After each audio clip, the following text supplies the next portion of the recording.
for this great gathering of your sons, daughters, alumni, family, and friends in the serenity of this moment of grandeur. We have come in expression of our human gratitude for such a divine reality.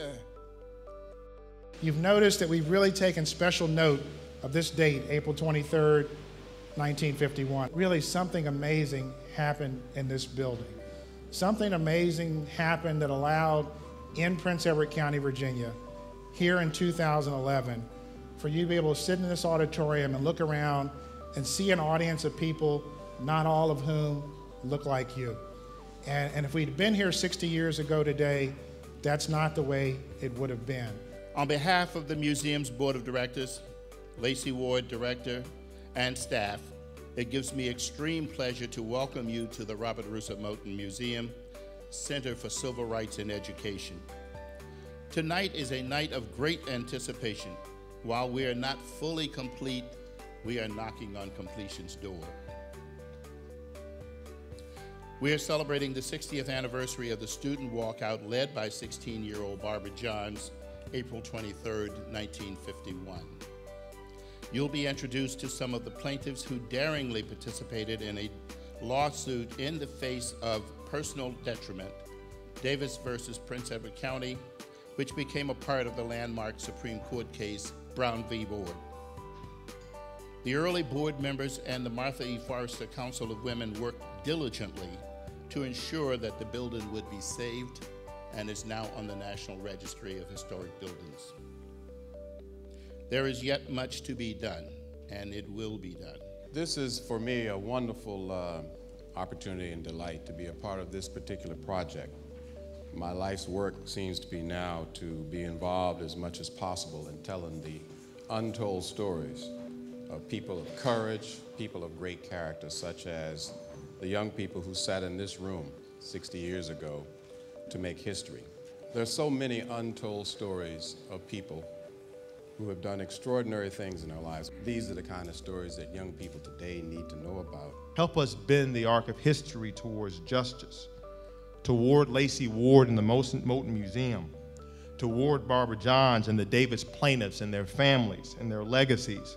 Because by doing so, you do precisely what this museum represents and what Barbara Johns represents. You bend history toward dignity and toward justice. Tonight, the Moton Museum board and staff would like to honor the plaintiff who called for change, the teachers who instructed them, the parents who stood behind them, and the author who chronicled their experience. On April 23rd, 1951, a Moton High School student by the name of Barbara Johns delivered a passionate speech to her student body on the stage behind me, expressing how she felt about the inadequate school building that they were taught in. She convinced her fellow classmates to go on strike. On May 23rd, 1951, 1 year later, attorneys Spotswood Robinson and Oliver Hill filed suit and sued the County School Board of Prince Edward County and Superintendent of Schools T.G. McElwain. This case, known as Davis versus County School Board of Prince Edward County, became the first student-initiated case. This case was later combined with 4 other cases that became known as the landmark Supreme Court case, Brown versus the Board of Education, Topeka, Kansas. Tonight, we honor those students and parents who supported this case by becoming plaintiffs. Because of you, all public education is no longer so-called separate but equal. Rather, all children in the United States can receive an integrated public education.